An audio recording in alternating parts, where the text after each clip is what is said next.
Pag-usapan naman natin ngayon mga boss, etong pag-show and hide ng mga label dito sa plan sweep. So para ma-show and hide natin yung mga label na yan, yung mga kinompute dito, no? So pwede tayong pumunta dito sa view, and then eto siya, no? Show labels and hide labels. Pati yung mga digitizer, no? Pwede nating i-show and hide yung mga yon. Subukan natin. Show label. So, ito yung mga label, no? Ito yung mga kinompute natin kung ilang square meter, no? Yung mga tiles, yung mga area, no? So, pwede nating i-hide yan or i-show, no? Kung gusto nating naka-hide, click, ayan, no? Yan yung show and hide, no? Dito sa plan sweep. Kung gusto nating i-show and hide din yung digitizer, no? Yung digitizer item, yung pinag-area natin, pinag-compute, no? So, ito yon, click, show digitizer. Ito yung mga yun, yung mga count, yung mga area, no? So, kasi dito, kung compute tayo ng area, kung magbibilang tayo ng mga pinto, bintana, no? So, pwede nating makita yan or pwede rin namang itago. So, dito yan sa view, tapos, show label, hide labels, no? Tapos, show digitizer, hide digitizer item. So, ayun, no? Nakatago na siya, no? So, ang daling gamitin ito. Kung sa gabal, pwede niyo namang i-hide, no? Okay, punta tayo sa susunod na topic naman. Ngayon na merong portion dito, kung gusto nating lagyan ng bagong file, no? Halimbawa, itong TNB o itong CR, no? Gusto nating gumawa ng bagong file at separate ito. Meron tayo rito, pwede nating i-click yung page, ito, no, yung page tab, and then hanapin natin ngayon yung crop as new page, no? So, click yung crop as new page icon, and then magbabox lang tayo rito. So, ibig sabihin itong portion na ito, na-crop na yan at may bagong page na yan, no? So, lagyan natin ng name. Halimbawa, TNB, no? TNB1. Then, okay. So, ano pansin nyo mga boss? Ito na, oh. Yung file na yan. So, kung gusto nating tingnan yung iba pa, ito yung ibang mga file, oh. Ayan, oh.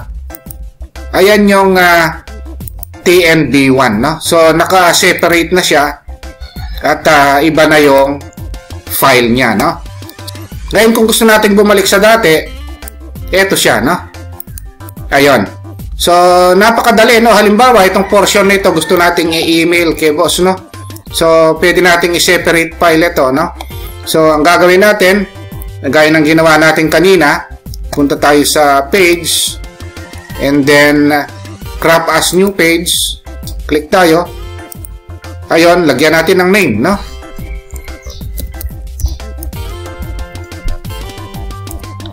Then, okay. So, eto na siya. Meron na siyang separate file, no? Kung gusto naman nating i-email, no? Halimbawa, etong kinwrap natin ito, gusto nating i-email ito kay boss dahil pinakukuha niya. Pwede naman tayong pumunta dito sa plan sweep. Tapos, eto yung email job, no? Tapos, ito yon, no? Email screenshot. So, yung screenshot ng file na naka-open, no? Pwede rin email plans, no? Pwede rin email yung mga files, no? Ngayon, halimbawa itong screenshot, next. Tapos, i-next nyo lang, ito yung screenshot, no? Nung kinwrap natin, then next. So, lagyan lang natin ng name, yung referral number, tapos yung email address, no? Nung magsesend, tapos yung sesendan, no? Pwede rin mag-add ng mga email address dito, ipasend nyo lahat sa kanila, no? Tapos ine-next nyo lang. Ayan yan, no? Pag-usapan naman natin ngayon mga boss, etong tungkol sa Bluebeam naman, no? Paano ba pag on and off netong label na ito dito sa Bluebeam? Merong ganyan, no, na diniscuss natin sa plan sweep. So dito kung gusto nating i-on and off yan, select lang natin yung object, and then dito meron tayong makikitang show caption. So on and off lang natin, check and check lang natin itong show captions. Ayan, nawawala siya. Ayan yung way para ma-on and off natin yung captions dyan. Actually pati yung label, uncheck nyo lang. Ito yung label, yung length pwede rin nating i-off, yung area, no? Uncheck lang natin, no? Ngayon pwede rin nyo rin i-check uncheck itong volume, depth, wall area, width, height, no? Ayan yung dito sa Bluebeam, no? So kung meron sa plan sweep, meron din naman dito sa Bluebeam, no? Ang susunod na itatopic natin, paano yung pag-copy ng isang portion, no? Dati kasi kinopy natin sa plan sweep itong isang portion na ito, no? At ginawa nating isang file. So dito sa Bluebeam pwede rin naman 'yon, no? So para magawa yan dito sa Bluebeam, meron din naman ganyan. Pupunta lang tayo sa edit menu. Ito yan, snapshot naman dito, no? So click snapshot, then select lang natin yung gusto nating i-select, no? O i-snapshot, and then right click, ipe-paste lang natin. So kung napansin nyo mga boss, ito na-copy yung portion na ito, no? So pwede rin naman nating ilagay yan sa ibang file, no? So pwede tayong pumunta sa ibang file, ilipat natin doon, o dito, tapos right click, i-paste natin dito. Ito yun, no? Ayan siya, no? Kaya pwede tayong kumuha ng mga portion by portion, no? Kung gusto niyo mang i-delete, click nyo lang then delete, no? Press nyo lang yung delete. O halimbawa itong bedroom, no? Itong portion na ito, edit, snapshot. Pwede rin tayong pumunta rito mga boss, PDF content. Ayun, yung snapshot content, na. And then, select yung portion na yan. Then, right-click natin, paste. Ito siya. Tapos, kung gusto nating ilagay yan, no, sa ibang portion o ibang file, pwede tayong pumunta rito, i-click natin, no? And then, right-click, i-paste natin dito, na. Ayan yan, no? Ngayon, kung pinai-email sa atin ni boss yan, no, pwede rin naman, no? Meron din tayong email dito. This time nandito naman siya sa file menu, no? Click natin yung file, and then ito siya, yung email, no? So, click natin yung email, next, next. Siyempre, i-fill up nyo lang ito, no? Yung pag-i-emailan natin, fill up natin yung email address natin, yung pagdadala natin. Ayun yan, no? So, kaya kung meron sa plan sweep, meron din naman dito sa Bluebeam, na. Pag-usapan muna natin itong mga reports kung paano makita sa Bluebeam at saka sa plan sweep. Itong mga in-estimate natin, yung mga previous video, mapa area man yan, mapa volume, tapos mga perimeter. Paano ba makita yung reports nito, na? Unahin natin gawin mga boss itong mga report na yan dito muna sa Bluebeam. Para makita yung report mga boss, no? Nandito lang yan sa batch. Pagkatapos click natin yung summary. Once na kinlik natin yung summary, ang susunod na ipipick natin mga boss, itong output, no? Pagkatapos i-okay lang natin. Once na in-okay natin yan, magre-read yan, ito yung mga reports mga boss, no? Kung ano man yung in-estimate nating area, volume, kung ano-ano mga parameters o perimeter, length, makikita natin dito mga boss, no? And pwede rin nating i-print ang mga ito, no? So, pwede nating i-print. Ayan yung reports, no? So, napakadali, no? O kaya, kung hindi natin makita itong batch na kalimutan natin, summary, pwede rin natin kunin dito sa markups, no? Once na kinlik natin yung markups, Pagkatapos hanapin natin itong filters lista, click natin ito, yung summary. Pagkatapos may makikita tayo rito. CSV summary, XML, PDF, print summary. Pwede nating pindutin yung CSV mga boss. Ito yung report na papunta siya sa Excel. Okay, so click natin ito. Minsan may mga report kasi tayo mga boss na gusto nating i-transfer sa Excel. Siyempre, minsan nilalagay natin yung mga costing doon, tapos may nililink tayo. Ginagamit natin yung mga formula ron, no? Yung mga VLOOKUP, HLOOKUP, at kung ano-ano pang formula. I-okay lang natin. Magbabasa yan. Ito siya sa Excel mga boss. So, kaya hindi lang ordinary report mga boss. Pwede nating ilagay yan sa Excel, no? Kaya napakaganda ng Bluebeam, no? So, anytime pwedeng i-transfer sa Excel. So, pwede rin natin ganito mga boss, no? I-off natin itong markups. Dito rin makita natin yan. Batch, tapos summary. Tapos, dito mga boss, ayan, no? Export as CSV, naka-Excel na siya, no?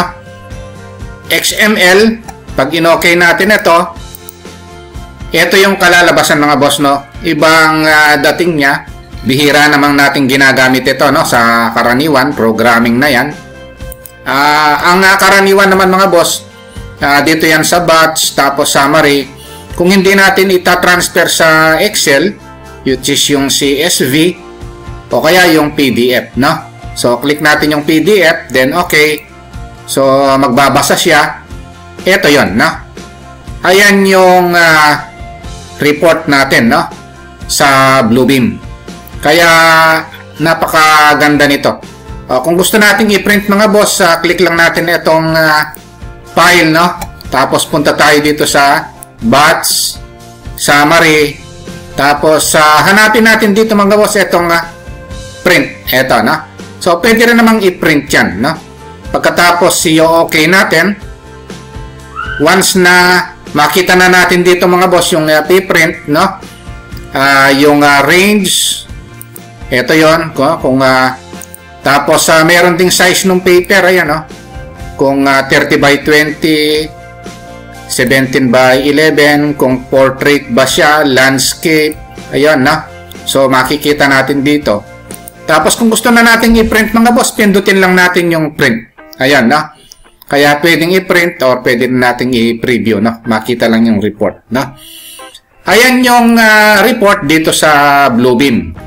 Susunod na pag-uusapan natin mga boss, yun namang report ng PlanSwift. Pag-usapan naman natin mga boss itong mga report sa PlanSwift. Dito sa PlanSwift mga boss, no, halimbawa meron tayong in-estimate na area. Then okay. So itong mga in-estimate natin ito mga boss, no, kay area yan, kay volume, perimeter.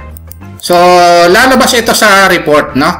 So kaya napakaganda rin ng PlanSwift kasi may kagaya ng Bluebeam, meron din siyang report na makikita, no? Sa totoo lang mga boss, itong report dito mas madali, no? Itong report ng PlanSwift kasi pipindutin lang natin mga boss ito, yung report tab na ito. So once na kinlik natin yung report, ito na siya, yung report, no? Automatic yan pag pinindot ito, yung report, no? So pwede kayong pumili rito mga boss, ayan,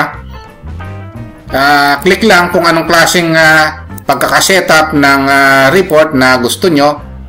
Ayan yan, no? Ayan, kung gusto nyo bumalik sa dati mga boss, pindutin nyo lang yung home. O, balik tayo rito, na? So, kaya itong report tab na ito, pindutin lang yan. Ngayon, kung gusto nyo i-transfer din ito, no, sa Excel, ito yung mga boss, So, kung ang Bluebeam merong export, no, sa Excel, meron din naman itong PlanSwift. Ito, click din natin ito, yung export to Excel, click yung icon na ito. And then, syempre, lagyan lang natin ng name. Halimbawa, plan sweep report.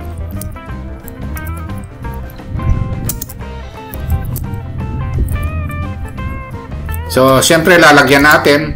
Halimbawa, number 8 report na yan. Then, isi-save lang natin.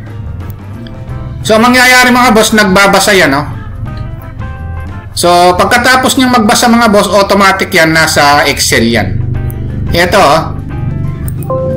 yung report, no? So, close lang natin ito. Ito na siya, oh. Ayan, oh. So, naka-setup na rin. So, naka-transfer na siya dito sa Excel or naka-export na siya sa Excel, no? Kaya mapa Bluebeam yan, mapa PlanSweep ay napakadaling i-export, no, or i-convert sa Excel file, no? So, para bumalik sa dati, pindutin lang natin yung nasa baba, no? Pindutin ko lang yung PlanSweep, go to home lang, so balik sa dati, no? Pag-usapan naman natin ngayon mga boss, no, dito sa PlanSweep, etong mga icon na linear, segment at saka count, no? O itong measurement na linear, segment at saka count. Kaya lang mga boss, bago pala tayo magumpisa, no? Kung bago pa lang po pala kayo sa maliit pa lang nating channel, huwag niyo po sanang kalimutang pindutin muna pala, no, yung subscribe. Pero isama niyo na rin po yung like at saka notification bell. Okay, umpisahan na po natin yung topic natin. Ipaalala ko lang pala mga boss, no, bago tayo mag-umpisa ang magsukat, no, dito sa plano natin. Wag muna pala natin kalimutang mag-calibrate ng scale dito, no. So, ito yung scale. And then, ang gagawin natin, hanap tayo ng dimension. Lagyan natin ng sukat na kagaya nito para ma-scale. Tapos, halimbawa yon 30 feet, type lang natin dito 30. Pagkatapos yung okay natin, i-click natin yung dulo-dulo, no? Kailangan i-calibrate muna natin yung scale nito. So, click dulo-dulo.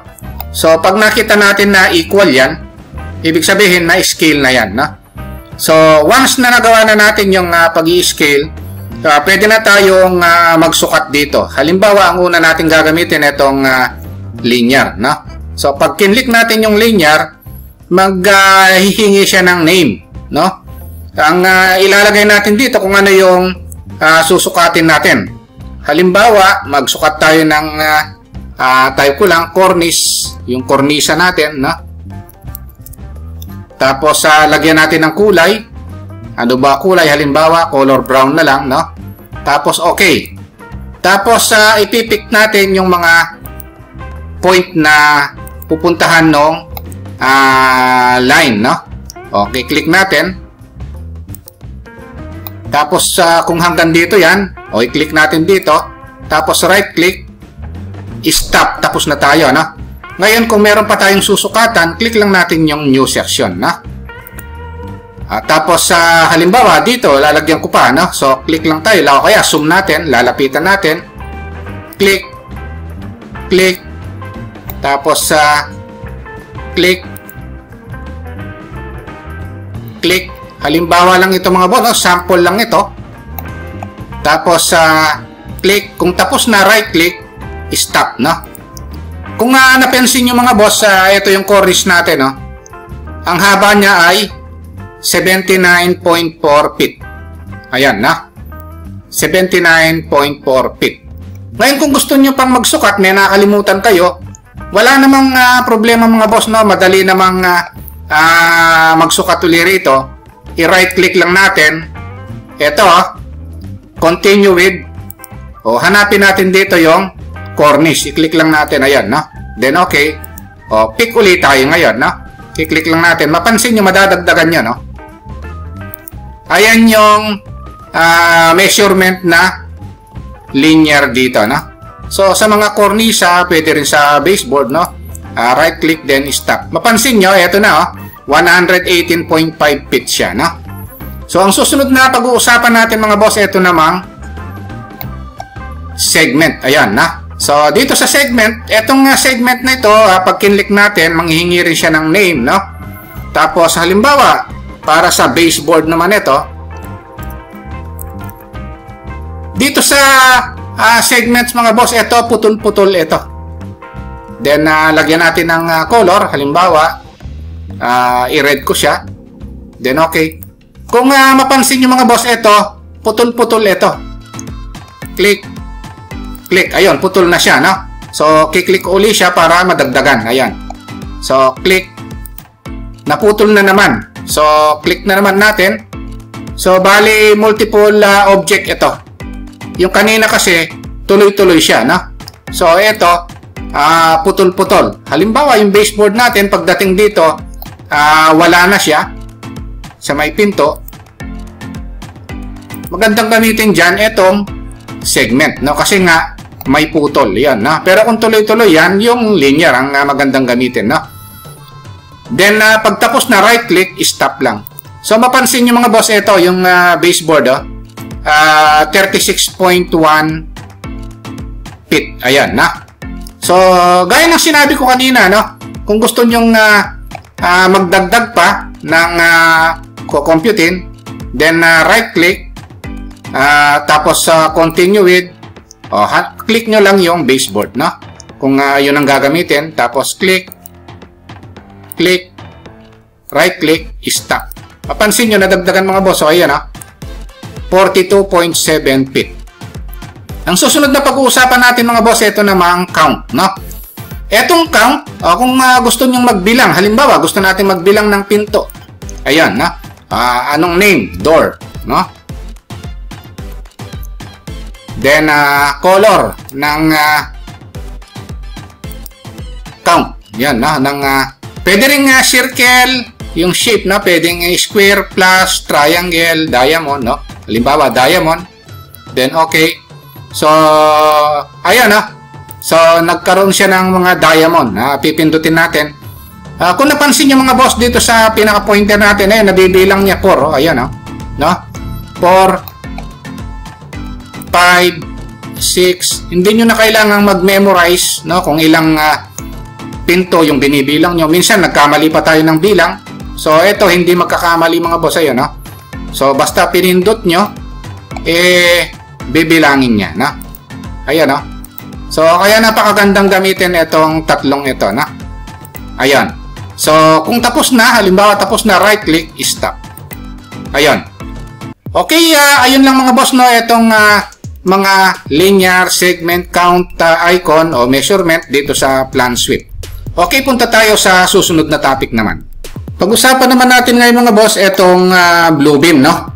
Hanapin din natin itong measurement tool ng Bluebeam. Ngayon, unahin natin itong tools, measure, tapos hanapin natin yung polylength. Ito yung segments, no, sa plan sweep. Dito is polylength siya, no? So, click lang natin yung mga point na gusto nating sukatan, no? Okay, click lang natin.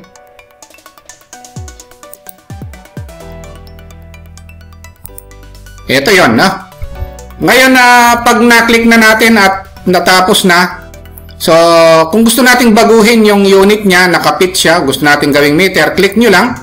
Hanapin natin yung unit dito, yung length na nakapit inch, hanapin natin yung meter.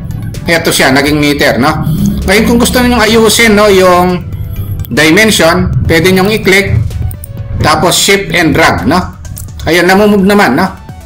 Shift and drag para mamove yung dimension niya, no? O yung text, ayan, no? Ayan, no? O, click ko rin lang ito, shift and drag. O, namumove naman, no? Ayan yung polylength. Ngayon, kung gusto nating hanapin naman yung perimeter, nandito yan sa tools, measure, ito yung perimeter. Ito yung polyline, no? Sa AutoCAD. O, click lang natin ito. Tapos click. Click. Click. Tapos click. Ito, hindi niya lalagyan lahat ng side, no? Ng dimension. So, yung total length lang, shift and drag, no? Yun yung ipapakita niya. So, ayan yung polylength. Kung gusto kong baguhin yung unit niya, since nakapit siya, pwede ko rin gawing meter. Ito yan, no? Naka-meter siya. Pwede ko rin i-rotate ito. i-drag ko lang, no? Ayan. So, narurotate naman yung text nito. Ayan, no? Pag nakita nyo na yung rotation na yun, no? Yung rotation na symbol na yun, no? Ngayon, hanapin naman natin dito yung count, no? Meron din naman tayong count dito, no? Tools, tapos measure. Ito yung count. So, syempre, itong count na ito rin yung pambilang, no? So, pwede nating baguhin yung kulay. Halimbawa, i-block natin. Baguhin natin yung scale. Halimbawa, 100 siya. O, tapos, enter. Tapos, kunin natin yung circle. Ito yan, no? Ayun yung count. Sobra naman ang laki. Pwede nating adjust yung scale. Gawin na lang natin 50%, no? O, ito yun. So, nakakount natin yung mga door, no? 1, 2, 3, 4. So, binibilang niya yan. So, ayan. Ayan yung count natin, no? Kung merong count sa PlanSwift, meron din namang count dito sa Bluebeam, no? Then, kung okay na, escape lang, no? Ngayon, kung gusto nating makita yung mga ginawa natin kanina, click lang yung markup dito. Ito yung mga yan, no? Control ko lang para makuha natin yung mga markups. Tapos right click. Ito yung legend, no? Create new legend. Ito yung mga yan. Ayan, no? So, parang PlanSwift din naman siya, no? Ayan siya, oh, no? Perimeter, polylength measurement, count, 7, no? Yung door, no? Ito, no? So, ayan yung naging topic natin dito sa PlanSwift at saka dito sa Bluebeam. Kung nagustuhan nyo mga boss itong topic natin, no, huwag nyo po sanang kalimutang pindutin muna pala, no, yung subscribe dito sa maliit pa lang nating channel. Isama nyo na rin po yung like at saka notification bell. Thank you very much at God bless.